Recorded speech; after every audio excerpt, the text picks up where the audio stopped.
Sir जिल्हा परिषदेच्या उपाध्यक्षपदी आपली नियुक्ती झालेली आहे. ही अतिशय आनंदाची गोष्ट आहे. आपण गेले कित्येक वर्षामध्ये सामाजिक राजकीय क्षेत्रामध्ये कार्यरत आहात. या निवडीबद्दल आपल्या काय सांगितलं?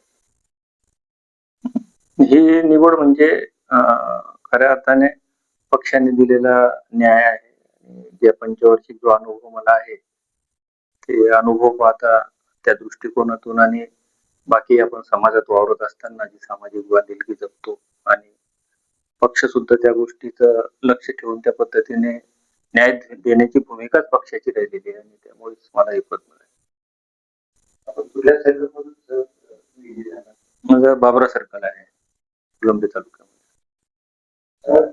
आपली या नियुक्ती ग्रामीण भागामध्ये चैतन्याचं वातावरण आहे. जनतेची अनेक कामं गेल्या 3-4 वर्षापासून रखडलेली आहे.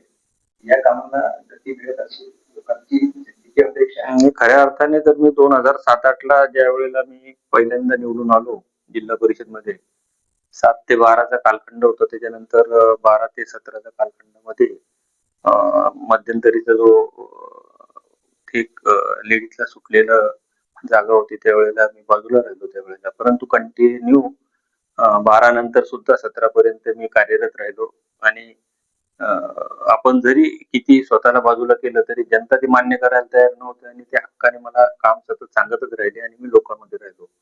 त्याच्यानंतर 2007 ते 12 पर्यंत मी राष्ट्रवादीकडून होतो, एनसीपी कडून.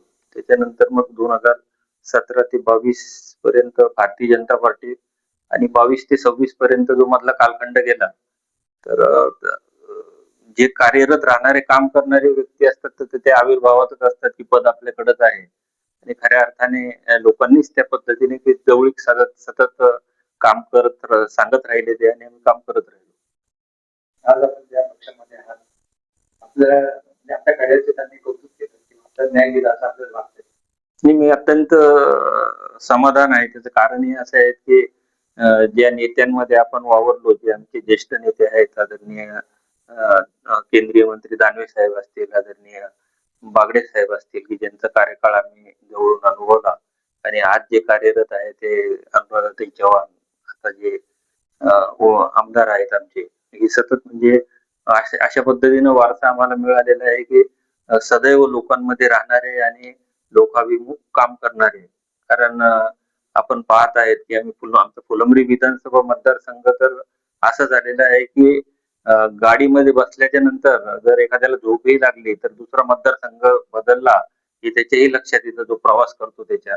म्हणजे सगळे पूर्ण दळणवळणाच्या ज्या सुविधा ज्या आहेत आणि फक्त असेच नाही की मोठे रस्ते झाले आणि गावाशी जोडणारे रस्ते सुद्धा आदरणीय दादांच्या आपल्या नानांच्या आणि ताईंच्या माध्यमातून पूर्णत्वाकडे गेले आणि जे मोठे रस्ते होते काँक्रिटीकरणचे शेकडो कोटींचे जे मोठे रस्ते होते, माझ्याकडे जवळपास 2-3-4 रस्ते असे आहेत की जे जवळपास 5-6 कोटींचे ते रस्ते काँक्रिटीकरणचे झाले आणि दानवे साहेबांनी खूप मोठ्या पद्धतीने आम्हाला त्यांचं मार्गदर्शन लाभलं आणि मोठी कामे जी आहे ते काँक्रिटीकरणाची ते दानवे साहेबांच्या माध्यमातून झाली. रस्ते म्हणजे विकासाचे एक साधन असते. आपल्याकडे समृद्ध रस्ते झाले पण शेतकऱ्यांचे अनेक समस्या आहेत. त्या दृष्टीने आपण कसे पाहतो?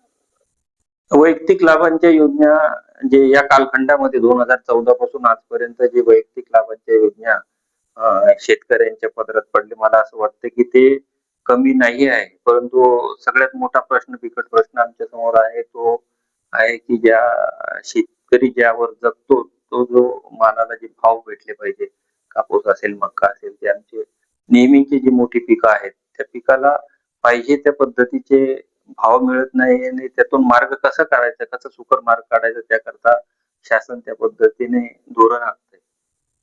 आपण आता अध्यक्ष आहे मतदारसंघामध्ये आपण खूप लोकप्रिय आहे. आपल्या मनात काय शेतकरी आणि पाटील जनतेच्या समस्या शेतकऱ्यांच्या त्या ज्याच्यावर उदरनिर्वाह त्याबद्दल तर आम्ही सॅटिस्फाईड तर त्यामध्ये नाहीये, कारण मी एक शेतकरी कुटुंबाशीच आहे आणि तेव्हा कुठेतरी तिथं ते आहे मनामध्ये तेवढं सल एक की जी भाव मिळायला पाहिजे ते मिळत नाही, जे पदरात पडायला पाहिजे शेतकऱ्याचे ते पडत नाही. आणि मग जोडधंदा म्हणून दुधांचं वगैरे जे आहे, दुग्ध व्यवसाय वगैरे, त्यामध्ये शेतकरी कुठंतरी समाधानकारक त्याच्यामध्ये आहे हे तेवढंच नक्की आहे की थोडं मनासारखं भाव आज मिळतंय. आता अवकाळी पावसाळ्यामध्ये आता पिकांचं नुकसान आहे काही अंशी जे आहे ते सर्व दूर नाहीये, पण जिथं जिथं हे झालं त्यावेळेला लगेच आम्ही दुसऱ्या दिवशी निवेदन तहसीलदार साहेबांना दिले, आपल्या कलेक्टर साहेबांनाही तसले निवेदन दिले आणि त्यांचे पंचनामे सुद्धा त्या पद्धतीचे चालू आहे. देशात महाराष्ट्रामध्ये आणि सगळे जिल्हा परिषद महानगरपालिकेमध्ये आपली सत्ता आहे. मग शासनाचा मॅक्सिमम निधी आपण खेचून आणण्यासाठी प्रयत्न करणार. बिलकुल प्रयत्न करणार आहे. जसं आपण पाहताय की मागं जे शहराचा जो भाग आहे आपलं छत्रपती संभाजीनगर इथे जी एखादी सत्ता आता आलेली आहे आणि लोकांनाही त्याचं समाधान आहे. आपणही तो समाधान जवळून आपणही अनुभवतायत की त्यांनाही कुठेतरी असं वाटतं आणि कारण त्यांनी मतदान करताना जो विश्वास भारतीय जनता पार्टीवर दाखवला तो आजपर्यंत नाही दाखवला असा विश्वास त्यांनी दाखवला. त्याच्यानंतर जिल्हा परिषद मध्ये तसाच विश्वास त्यांनी दाखवला आणि खऱ्या अर्थाने काम करण्याची संधी आहे की शहरी भाग आणि छत्रपती संभाजीनगरचा ग्रामीण भाग खूप मोठ्या प्रमाणात काम करण्याला वाव तिथं आहे आणि नक्कीच आमचे सर्वांचे जे निवडून आलेले सदस्य असतील, आमचे जे आमदार असतील, ज्या ज्या भागामध्ये निवडून आलेले त्यांनी ते स्वतःला त्यांनी झोकून दिलेलं आहे की आपापल्या भागामध्ये वस्ती रस्त्यांचा प्रश्न असेल, सिंचनचा प्रश्न असेल, आणखी जे प्रश्न असतील ते लवकरात लवकर मार्गी लागावे. उद्या प्रभू रामाची जयंती आहे आणि त्यानिमित्ताने काय शुभेच्छा देणार?